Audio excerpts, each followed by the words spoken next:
1, 2. Yo, no elbows, bro. Don't throw no elbows. I got you. I'm trying to get it feels good to be back, bro. Yo, I was in Detroit. Oh, okay. Damn. How was the weather?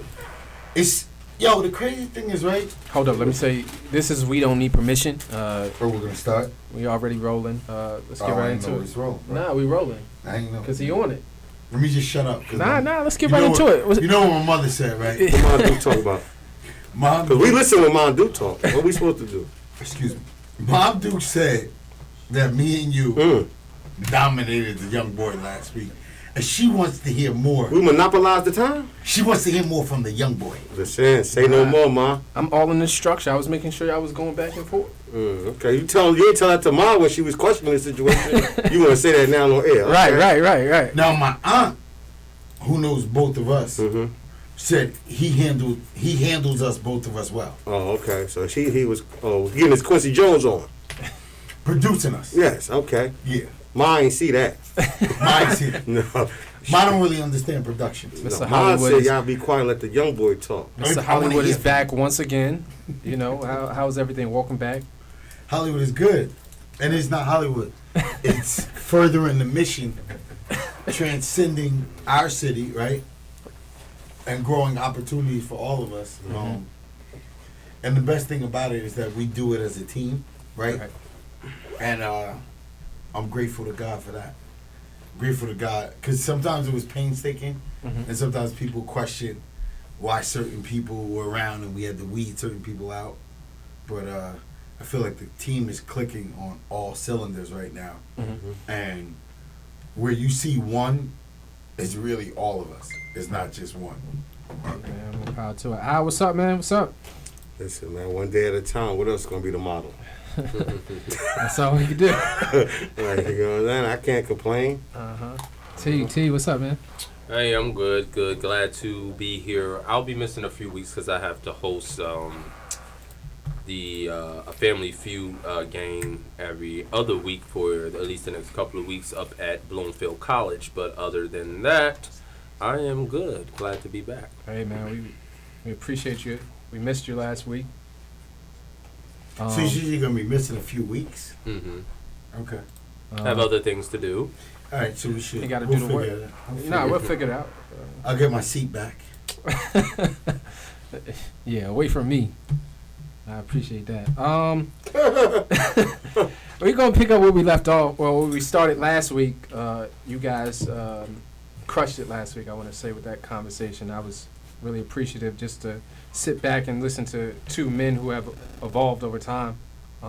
So we're going to get into education because kids are about to go back to school. It's been a year of COVID.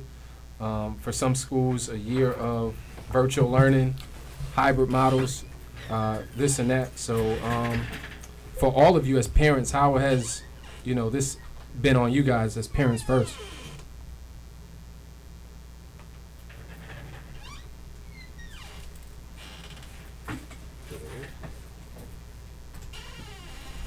Okay. I'm sorry?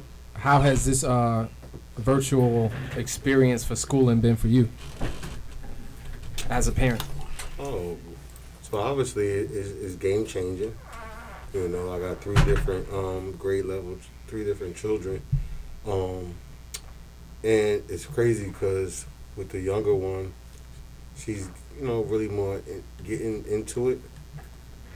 And then the other ones, they I guess the one thing is they are virtual, so they, as far as they've been on FaceTime, like they actually, they already used to looking at each other on screens a lot, so now getting the instruction is where it might be the most challenging with one of my sons, but they pretty much getting a hang of it. It doesn't supplement, some of the one-on-one that I know one of my children definitely appreciate and was receiving in his education. But listen, man, at the end of the day, we got to figure out what we're going to do, period. Right. When it's time to come back or if we're going to still be out. So, What about you, TB? How's it been for the queen? Well, it was going to be okay for her because of who her parents are. If I left it up to those that are representing the school district, she probably wouldn't be doing well at all. because she would have been one of the children who had an issue early on with getting the laptops, while another side of the city had no issue with getting laptops, for example. What I will say is that she's been consistently doing well in school, meaning virtual versus in person hasn't changed in terms of her academic performance, but in terms of her tolerance, or even our tolerance of interacting with a culture, at her particular school, North Star Academy, which for some time just seemed to not mesh well with black culture at all, or ethnic culture at all. To me, waking up, as I've shared many of times before, during her 7th grade year, to just all white staff, all white teachers, and at least for her academic level, which sends a bad message, that you can't find qualified or retain qualified people of color, which is culturally insensitive to the fact that our children need to see us. And principle-wise, we'll never be able to go into Short Hills or Fort Lee or any other suburb that we may be familiar with or not, and have all black anything in terms of a school district, let alone a gas station.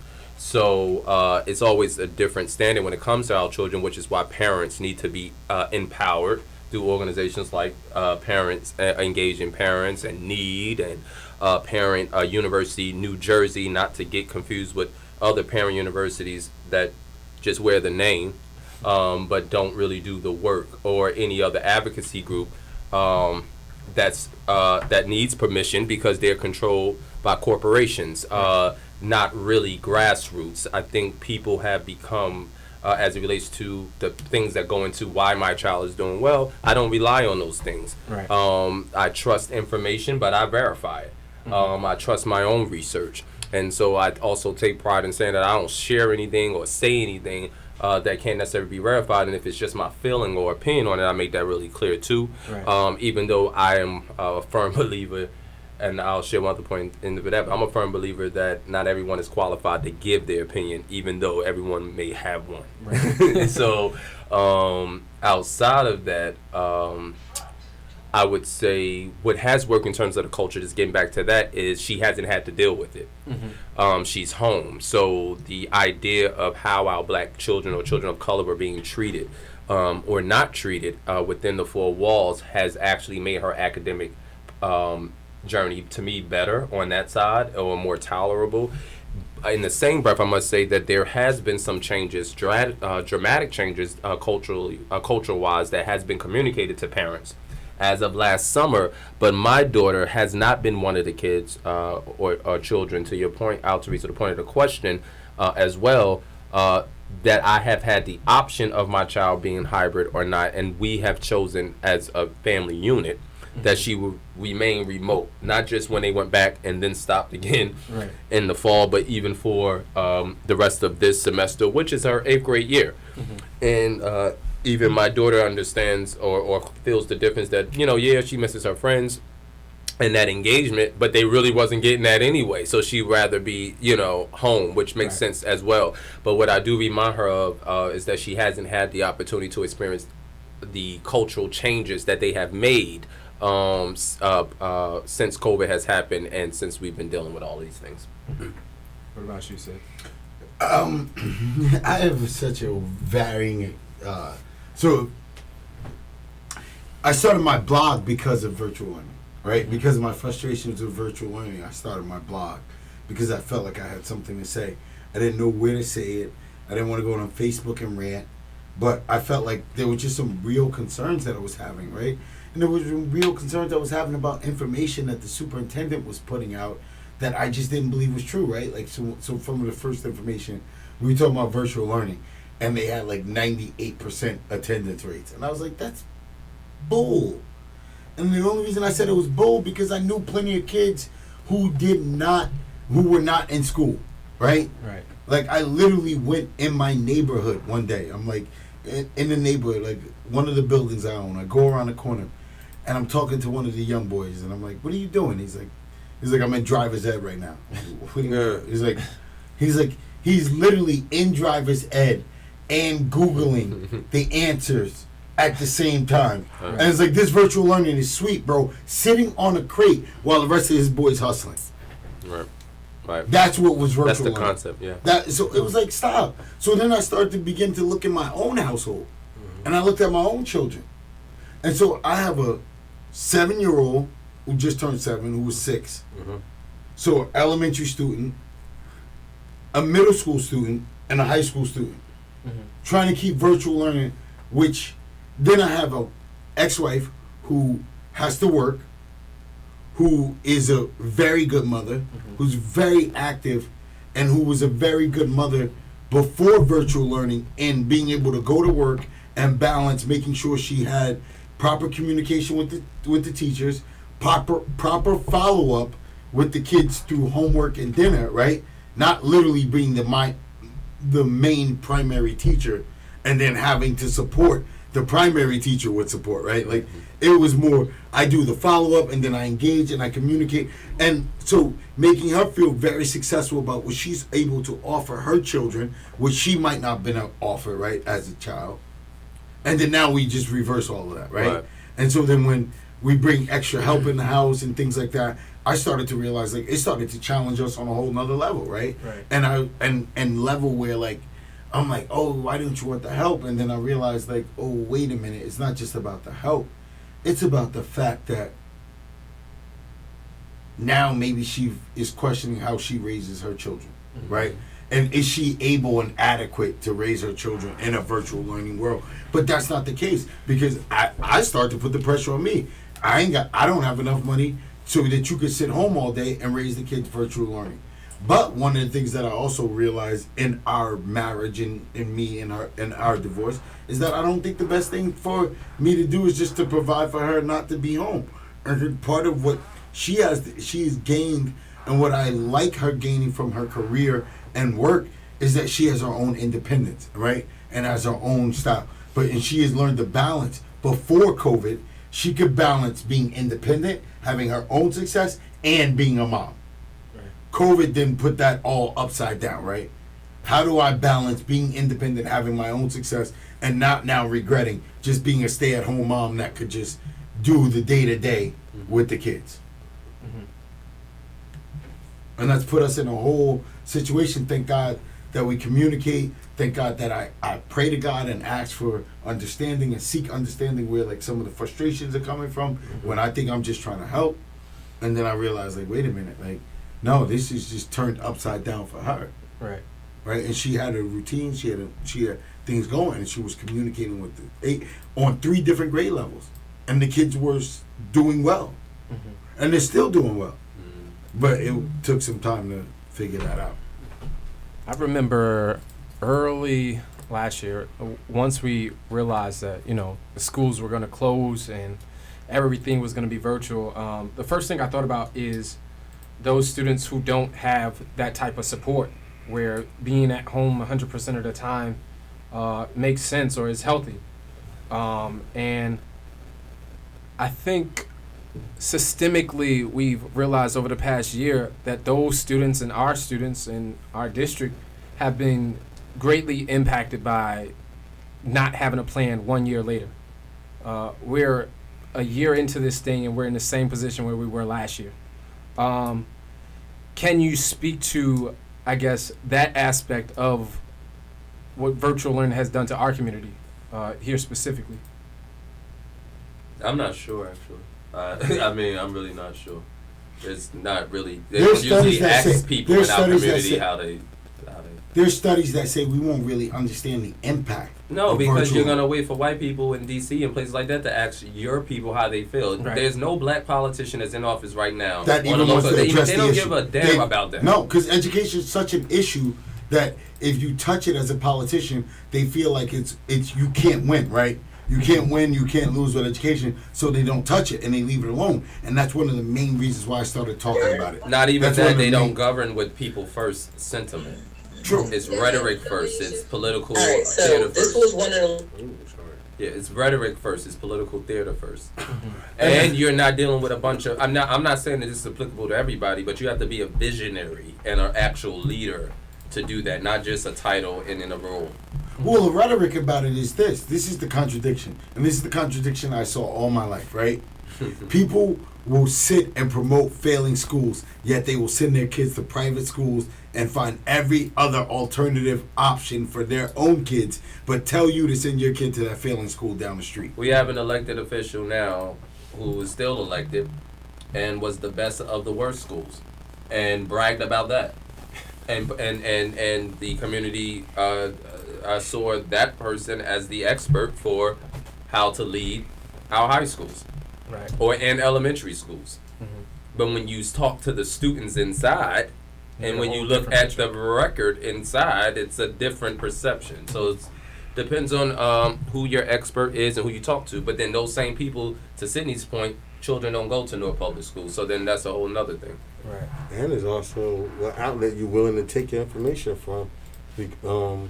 Like, to your point, where the leaders or the people who are identified as leaders based on the position they've been given. Right. You know, I really hold leadership in the level as people are with you. Like, when you're walking down the street and nobody's behind you, you're just taking a long walk. Like, and there's a lot of people who've taken long walks into their positions.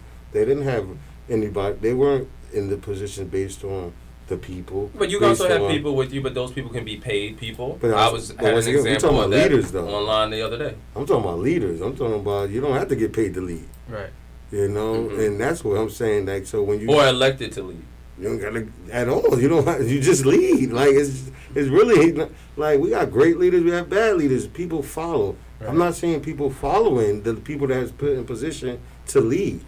Because you would, and if that's serious, you wouldn't have that problem getting back to your base to engage, to get the information and get the synergy you need to push forward.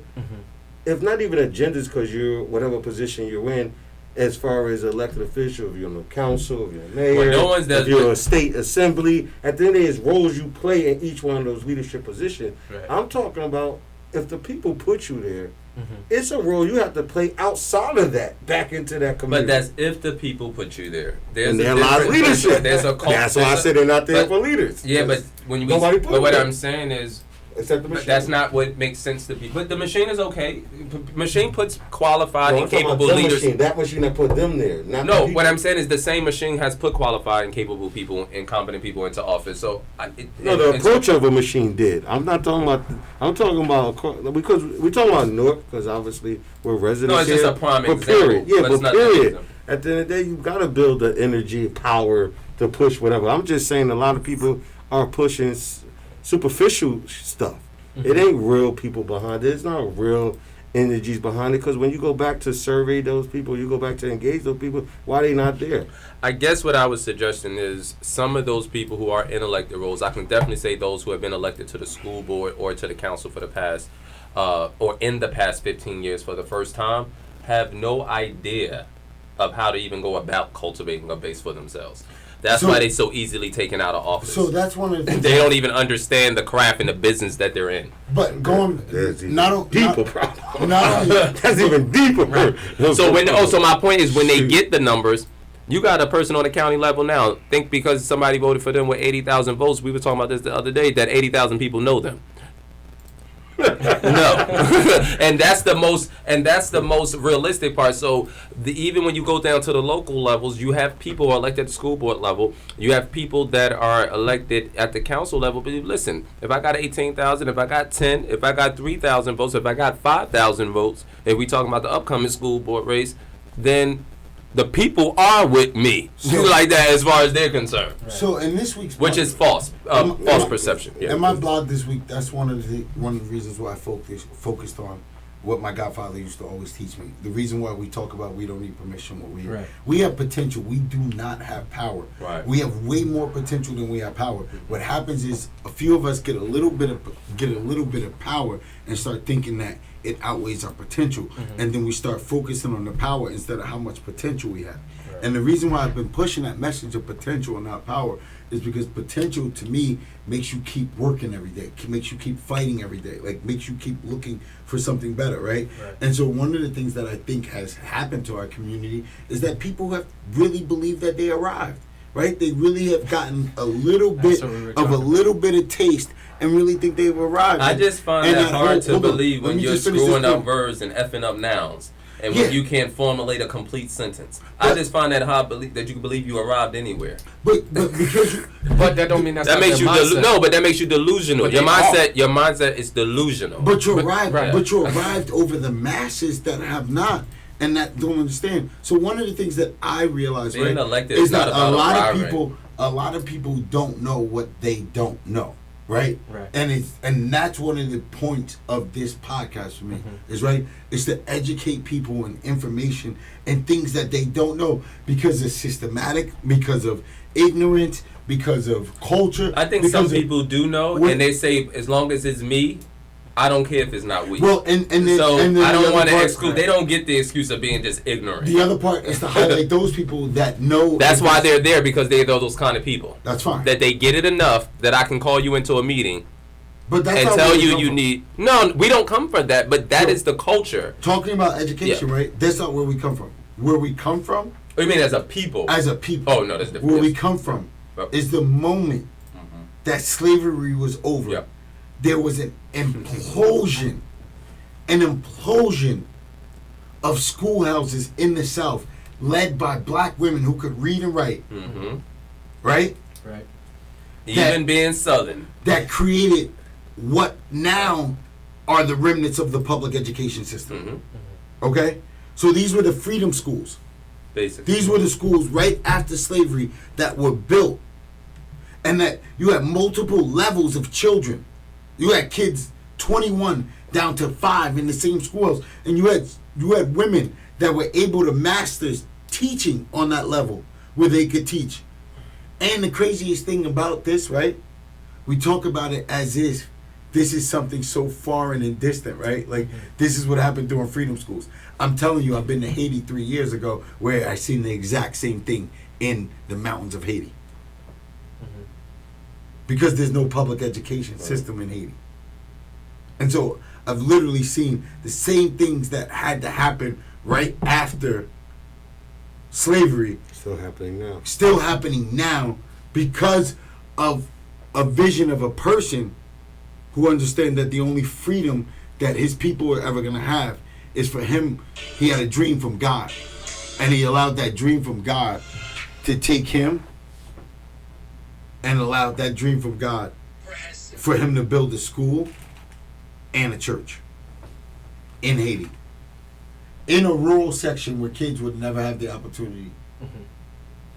Because he understood that we don't need permission. He didn't need permission to ask anybody to build that school. Once God gave him the vision, he started building it. Driving up that mountain every day, bit by bit, he built the church. And he said when he was finished with the church, God said, what about the school? He said, what you mean? He's standing in the church after he built the church. He said, well, what you mean, what about the school? And then he built the school. Now he has a school where over 400 children go, and he only has funding for about 250. So there's 150 students that come to school every single day that get service, that get an opportunity for education, that would never have that opportunity because somebody didn't ask for permission. And that was the same gut result, muster, strength that came from those black women when we were out. Soon slavery was over, and they said, all these kids running around here, we got to get these kids into school, and we got to begin to educate them to read and write because they'll never have a chance in this country. And so somewhere along the way, we've gotten away from that.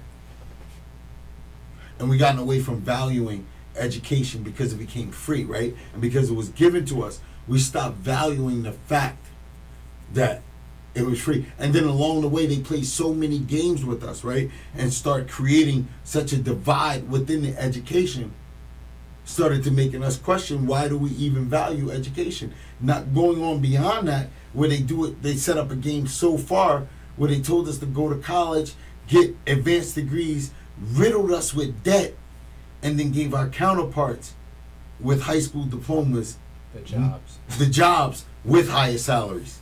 I think one of the most important things about what you just said is how, I was just talking about this earlier, how 50 years ago that was exactly said. You know, I was watching an Energy 1971, and it was called The Black Letter, and it was a group of men across the country, black leaders, people who were in the space, and one of those leaders were from this city, and I listened to them talk, and it broke down how the one gentleman, he said, these black communities, cities are bankrupt. 1971, they're bankrupt, and the government got to come in and save them, blah, blah, blah. And the gentleman was like, see, that's a problem. Like, it's a myth that we're bankrupt.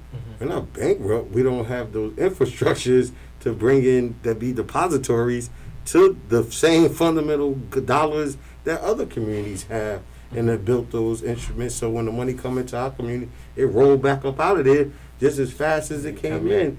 And this is what they were talking about in 1971.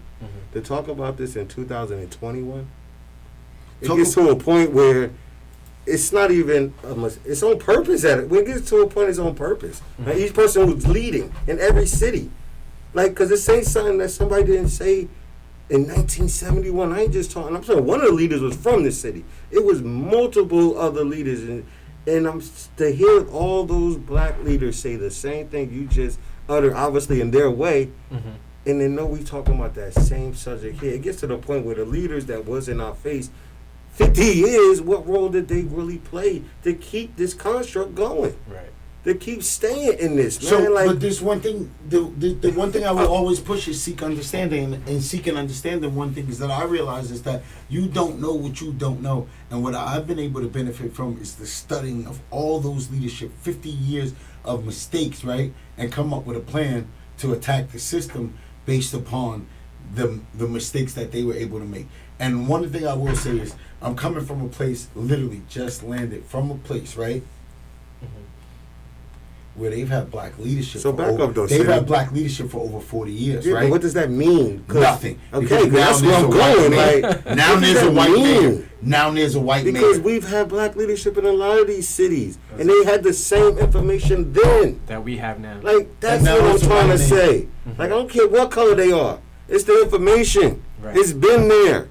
And it ain't like, What we because gonna my do thing is, the people, like, come on, like, yes, I might not know, but you know, and you out there doing, and then you come back and it's like, us the leaders, yo, like, what we talking about? Like, that's the part. all y'all know more. Everybody that owns a home should be coming together, organizing, and doing workshops, showing just how you got your home. Straight up, when we gonna just get there? You, everything you was learned and able to do, and you done came up, like you say, some people think we arrived. What did you do? What was that process? Let's invest in people, let's invest in the process, and let's invest in the power that's going to get us forward. Right. Or we just got a whole bunch of information, and we just sitting on it waiting for somebody else to show people what to do. Well, the problem, and getting back to our topic of virtual learning, like, the problem is, right, where virtual learning has gone for our kids are just cheating the system just to get through, right? So you got kids who are you got high school students who I know are waking up. But right? they was cheating the system to get through before virtual. Before virtual learning. Right. Like, come on, like, that's like, and I'm not pushing, I'm more pushing No, you're right. to come on, man. They just figured a new hustle. A new hustle. Like, come on, man. They been, like, so you saying, no, I get to go outside on the block with my mans and them and do my work? How about I wasn't out there with my mans and them? I actually was at McDonald's, and that's where the reception is for my Wi-Fi, and it have to be right close to where they at. Like, I'm really not trying to be out there with them, but I'm in the vicinity because I need to get this Wi-Fi and I can't get it out my house. Right. So I'm staying next to the closest thing that can give it that, and so is my mans and them. Right. They just over. They trying to get Wi-Fi because they've been always out here getting Wi-Fi for free. Right. But so let's go back to what I was saying about not understanding the value of education, right? And so if I'm just working every day to put food on the table, and I already don't value the free education system in this country, right?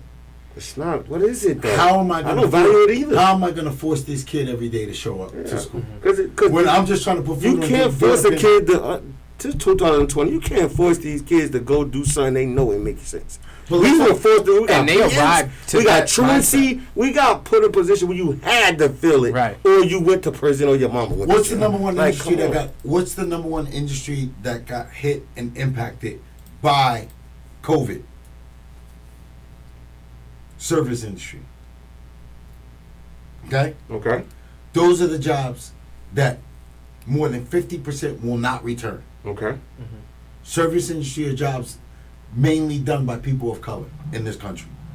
So it's not the executive jobs, it's not the corporate jobs that were gone and won't never come back.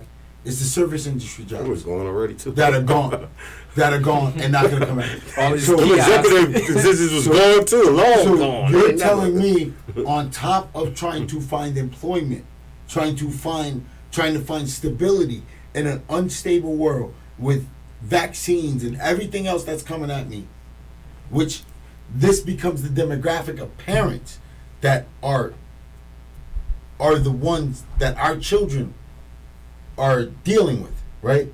And are raised with in the city. And you tell me that's not more stress than anybody can deal with. This is crazy. It's crazy. The fact that people are not losing their minds. Listen, I'm a landlord, so let's be real. We're going to go serious, right? You want to talk? The guys talk all this junk that they want. I rent in this city, okay? The person that fills out the application, the person that fills out the employment history, the person that gives me the background history, 90% of the time is a black woman or Latina woman, not a man. So when you talk about who's being employed, who's able to get these apartments, right? Because you get these apartments, you live, and your education is free. Public education system based upon where we live. We send our kids to school for the best education to lift them up, right? So that, because if I'm in the service industry, I'm trying to make sure my kids don't have to do that, right? And that they move to another level, right? Mm-hmm. And then I go to the fact that women are renting these apartments. They're the ones on the paperwork. They're the ones who are basically my target as a landlord. Where's the support during this time? That's one of the craziest times in the world. And I'm not saying that I don't believe that God isn't doing what He This needs landlord's to do. still charging late fees. like they like for real. If my landlord hit me with a late fee, I ignored it. Like, and I look back on his office, like crazy. Right. Like what do you like? So I'm listening to you, and I'm like, wow, because there's other landlords don't give a care. And so you a mother, and you got to realize, right? That's real. You got to realize there's a lot of mothers that really care about that landlord threatening them and don't know the laws and things like that, right? So that pressure every night when she's going to bed, knowing she's behind, and it's only adding to the stress that she's dealing with every day, trying to provide for these kids. And it's real. Then all the adverse childhood experiences on top of the ones they already was witnessing. The trauma that you had. The trauma. And that's why, like I said, it gets to the point where the ones That's who why know, virtual learning doesn't work. We gotta step in. It doesn't work because we're talking about different communities who have different resources. So when you go to other communities that have the resources, where the mothers aren't dealing with that, they have the extra help, they have the support, those kids are thriving, right? There's some communities where they turned their schools just like the NBA. And they got it straight up, drilled down, straight up, put into sections, cocoons, like it's straight up. Like, and then it's like, and that's the beauty So I'm of gonna going say around our this kids are thing. gonna be behind. Nobody want to admit it. Our kids are gonna be behind. And the sad thing for me is, I just had a conference call yesterday, right, where I had a legit conversation with the school administrators and told them that with a high school student, a junior who's on her way to be a senior, a middle school black male who is on target, who I fought to keep him on target, that we had to make a conscious decision that our 7-year-old will be the one that has to get supplemental services in the summer to catch up, because we got to keep them two on target, because I got to get my oldest baby out, and I can't lose that boy because I'm right there in the middle with a young black male that I fought too hard to keep him on target and to keep him focused. To lose him now is like a reverse of all that hard work we put in before. Right. And so my 7-year-old is the one who now has to get supplemental services during the summertime and the one-on-one to make sure we back up what she might have missed during the year. Just trying to properly, adequately give all our kids what they need within a day, right? And provide for our family. Which has a whole bunch of other elements that's involved. Elements. Because We only talking about education. We ain't even we slid into tenant landlord. We went into and so we didn't even dive nowhere close to that. We ain't dive nowhere close to economic. We was talking about owning and renting. So when we talking about education, that's why yes.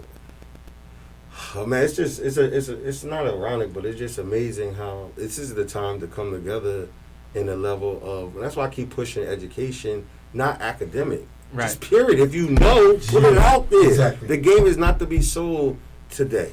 It's not no more, man. We don't need you trying to sell a game. Give it away. Right. You're going to get it back. You're always going to get it back. You're going to invest in the people, man. It's going to come back to you, man. The ROI will happen. Trust me. I seen it. I did. That's real. I got here because of the people. Mm-hmm. I got my own opportunities, created my own element because I never gave up on engaging the people, going back to the people. Whatever situation I'm in is what the people want to do. That's how I'm rolling. Right. Yo, this young lady texted me today, right? She DM'd me, and it was about something, and then she has a whole movement. This girl's got like 2 salons. Man, I took his shirt off. This girl's got like 2 salons. She's got like, I don't know, she's got like a whole movement. I just been watching the chick. She actually does like entrepreneurship classes and stuff like that, right? And she asked me about what I was doing, and I flipped the whole conversation to like, yo, when I'm back next week, I want to meet with you to talk about real estate, right? The only reason I told her I wanted to talk about real estate for her because I see all the other things she's doing, and I texted her. I literally said like, to build real wealth, besides your entrepreneurship, you need to own real estate. You need to own home ownership, things like that, right? Mm-hmm. And I literally was like, the only reason why I want to help you is because I know when I help you, you're gonna help so many other women, and that's the main thing. It's called growth. Because I see her movement, right? And I know if I help her, I know she's naturally going to help like maybe 50 to 100 other. I don't know, because I'm watching her movement, right? And this girl like an entrepreneur class. And I just called her one day because I've been watching her on Instagram. I was like, yo, I'm going to just cash out you like $60. I think it was like $60 for a ticket. I was like, I'm going to just cash out $60 for a ticket for somebody who can't go.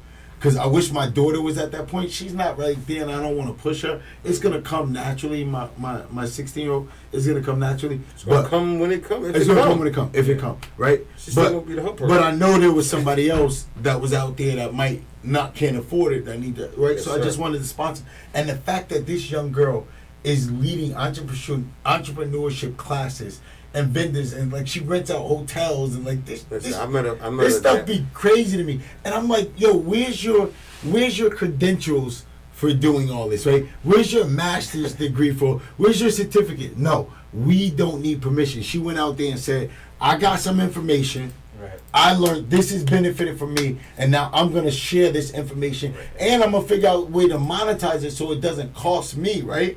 But it's not like she's making crazy money off that either. But her other business helps further her other, and I just love the movement. I can't wait to meet with her to start talking about real estate because the wealth building that she can do with black women who really have the wealth in our community. When you look at the studies that show who has the wealth in our community, it's black women.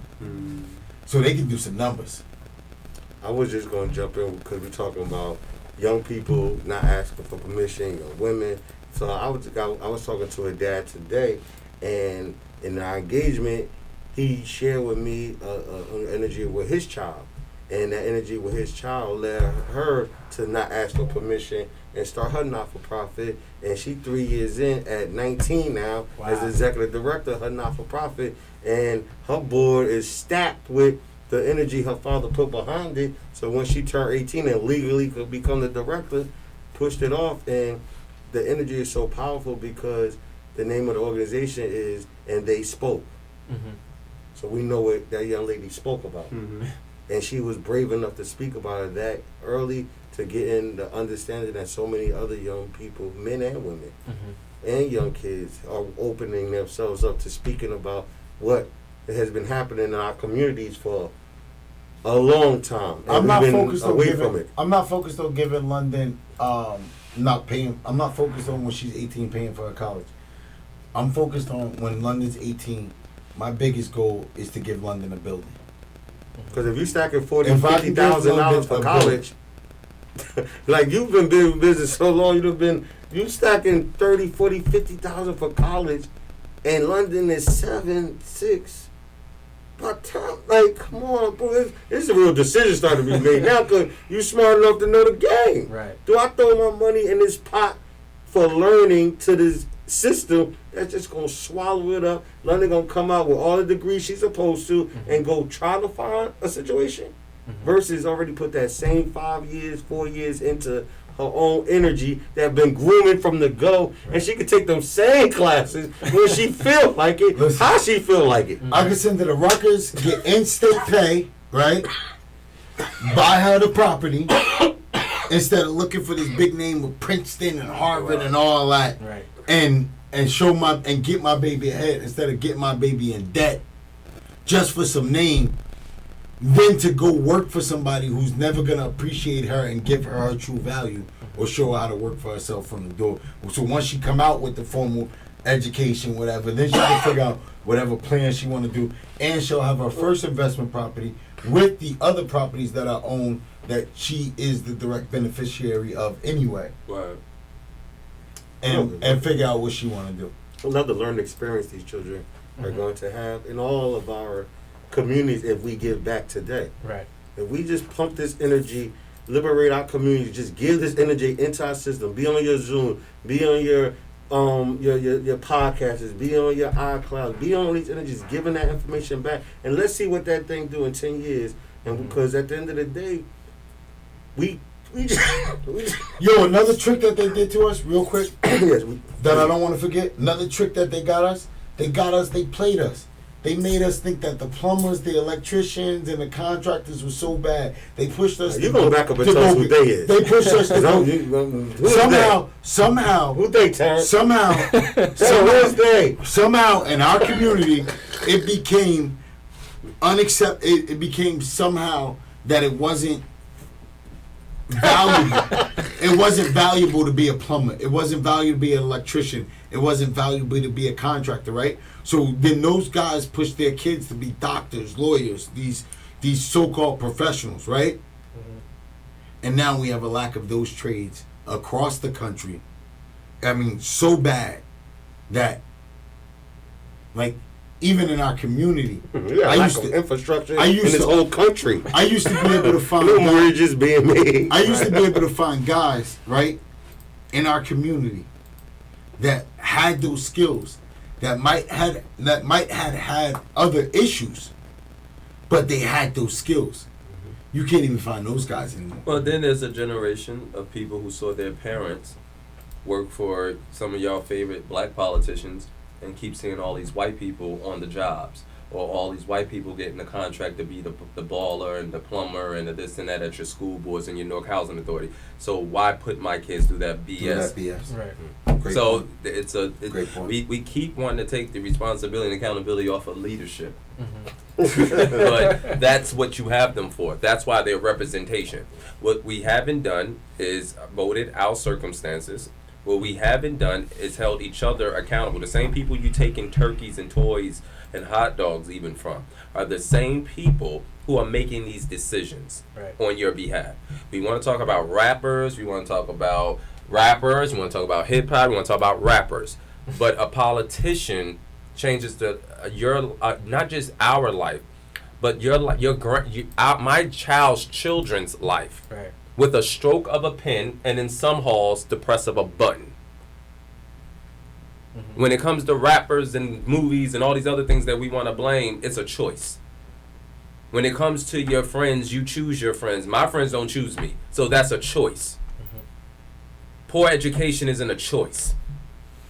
The person with the least amount of education, the poorest person, would not choose for their children to go through what only some of our children have to go through. I dare people to just drive through the South Ward with your radio off, and then drive through the North Ward with your radio off.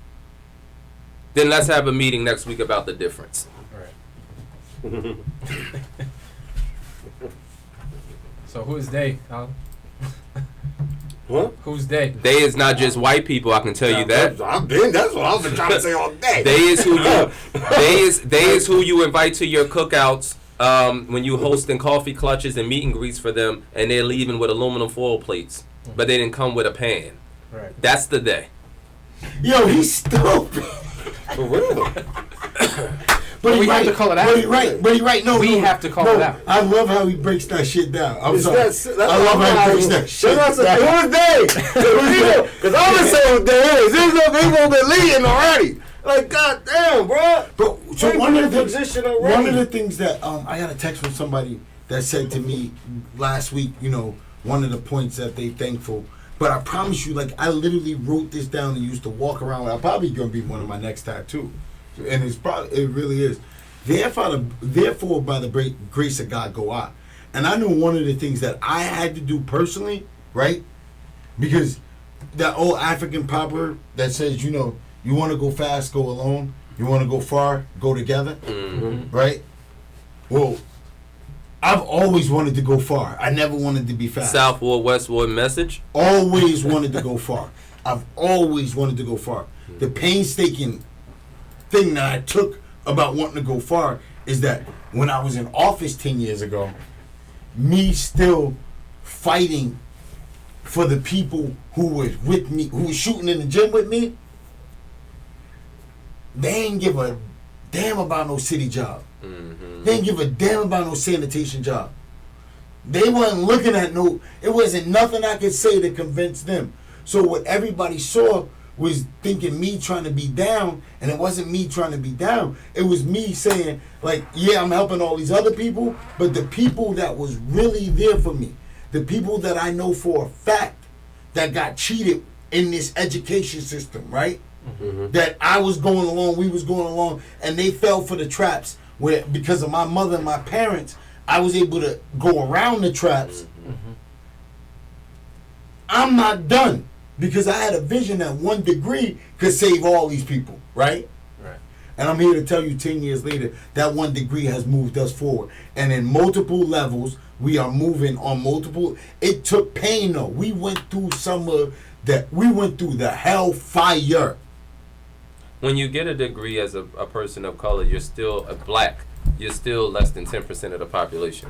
When you get your PhD, I think it's less than 2 or 3%. So that's still rare for us. Right. But you take the degree somewhere. I've sat next to people from Princeton and Harvard, and they can't execute. Okay. We've had a president elected who assignments were paid for him, and he went to a top school or whatever. And Rutgers, to your point, would be our elite if it wasn't a state school, for example. Thank you. But what I will say is that we can also avoid traps. And I think what you and I, Cindy, definitely understand is that you can't circumvent culture. You have to go through it. And just because you go accomplish these things, or because you can skip, hop, pop, lock all at the same time, doesn't mean that you are not of the culture. We're just not afraid to go through it. And we are part of it, which is why we have the rites of passage to change it. But I will say I thank God, instance. because going through it, I wasn't sure I was doing the right thing. I wasn't. It was plenty of times I questioned, like, am I supposed to move to the suburbs and leave and just be good and just focus? And you can do that and still do whatever it is that you feel compelled to do, but your purpose is about the steps that you're supposed to take. My purpose is not that. My purpose is for me, right? I thought I told you all you had to do was get off Tallahassee. Once we got London off there, we were on the right track. And London's not on Tallahassee. No, she's not. But she has a lovely home in the West Ward. But what I will say Yeah. is this. Is that I'm back on Tallahassee every day that I'm in this community. Exactly what I'm saying. Making sure that everybody on Tallahassee who wants an opportunity. You didn't forget them. No, it's not even forget. Those people make up the fabric of who I am. Yeah. I cannot go anywhere else and be anything that I am without the people in Newark who allowed me to be me and shape myself, right? And shape this man that I become, right? And what I'm not going to do is ever turn my back or downplay those people, because they were so important when the world was telling me I wasn't shit. Yeah. It was people in West Runyon and Terrance telling me, bro, just get your shit together. You're going to be all right. Well, you're going to be all right. What I'll say to that is... And the world was telling me, I ain't shit. You ain't going to make it. You done. And it was only God, my mother, and them cats on that block that really was like, nah, bro. What I'll say to that is if we continue to allow what's going on, those cats won't be there when you go back. That's right. Because those cats are being forced out Absolutely. of there, and they're dying there. Well, and that's not supposed to be the purpose and of, that's of that's what I our, fight. That's not supposed to be our legacy. And that's my fight about education. Is that my fight for education is that their kids will not have to go through what they go through. But they are. They are. But they are. But what I can say is, what I really will say is, I see more progress and more yearning for progress with young black men in these communities that may not have had what they're seeking, but every single day, I promise you, their focus is to try to make sure that the next generation don't have what they had. Yeah, but sometimes you don't have a choice. But No, you don't. Yeah, No, you because don't. you got to create opportunities. They're not Yeah. going to just drop down to you, and then you have to be prepared for them. Yeah. And so part of it is The about attitude reflects leadership. but it's also a part of a full. It's called a system for a reason.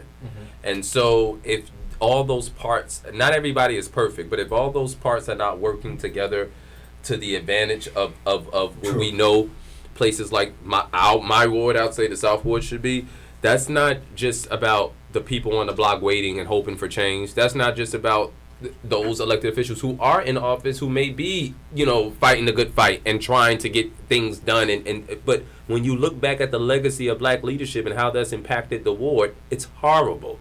Well, how is it, It's ridiculous. It's embarrassing. It's not just horrible. And to go back to our topic is, we have not. How much power we had? What the hell? With all the black leadership in the city, we have not had one black leader step up and say that I'm going to challenge every aspect of virtual learning for the simple aspect of that these kids, we already know we're behind in resources, and then virtual learning created even more gap for our children. No, they said we're gonna replace mediocrity with more mediocrity on your school board. We're gonna play tricks and throw balls all around with your school board. That's their response Once to that. we get local control. Just the other day, So they now reminded the us state- of it again. So I mean, now really, the it's state- not. So now the state can make a mockery of us again.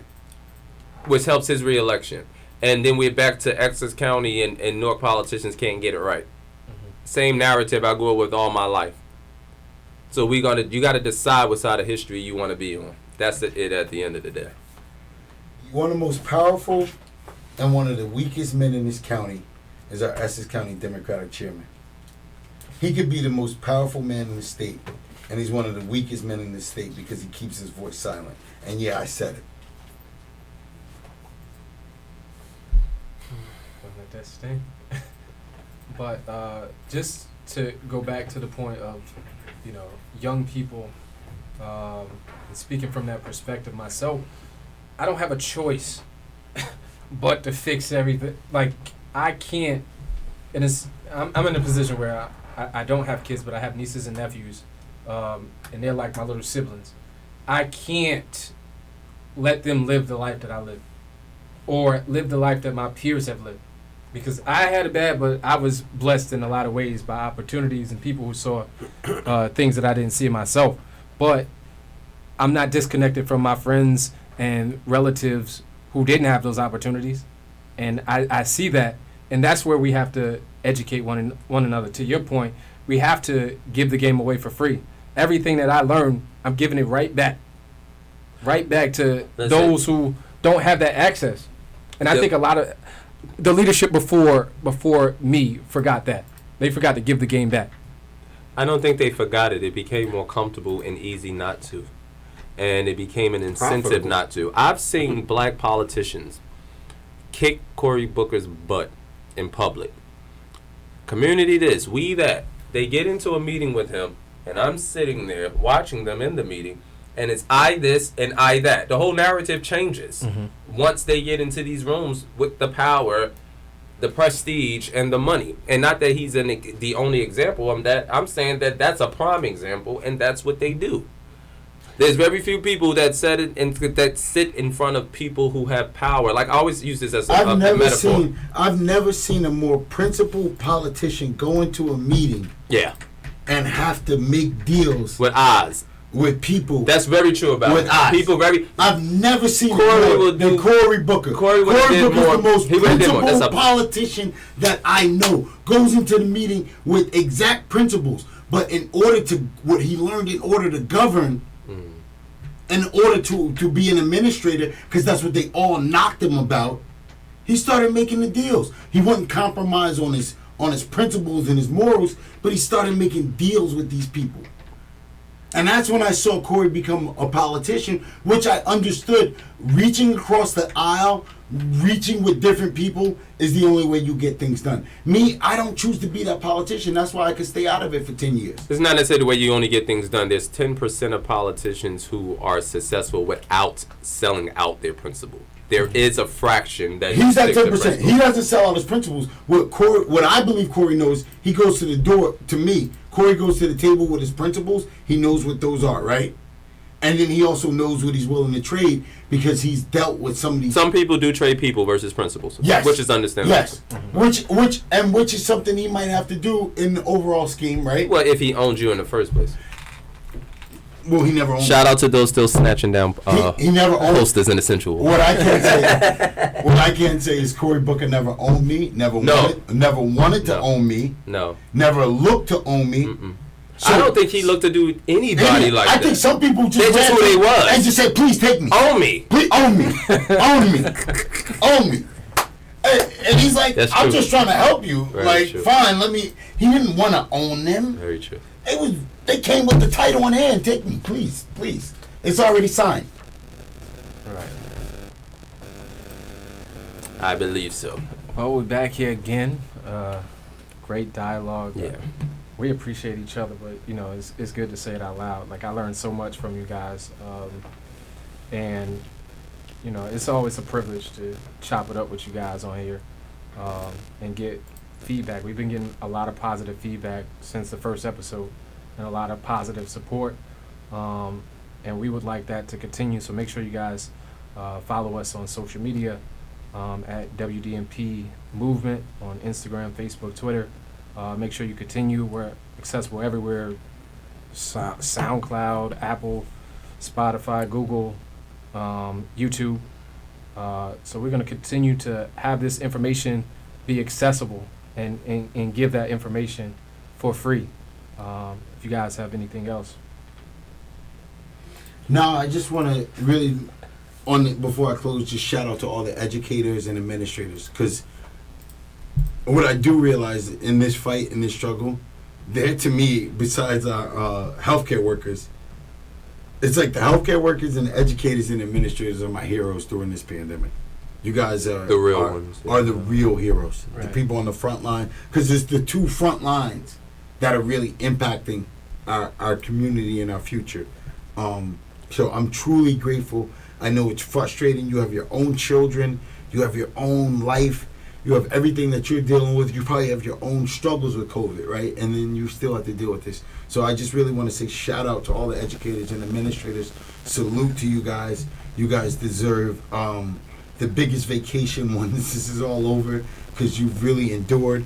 And I know our children would not be where they are without you. And if we didn't have you, I couldn't imagine how far my kids would be behind. So I really would just want to say salute you. I love you. I thank God for you. I pray for you. I pray for your families. And just know that, we really are in this together, and we will get through this together. And we've been through worse as a community. And so I know that's the hope that I use, that we're going to get through this, and we're going to get through this together. Yeah, and we are. I would just say don't major in minor things and learn from other people's mistakes. You won't live long enough to make them all yourself. We don't need permission. Peace.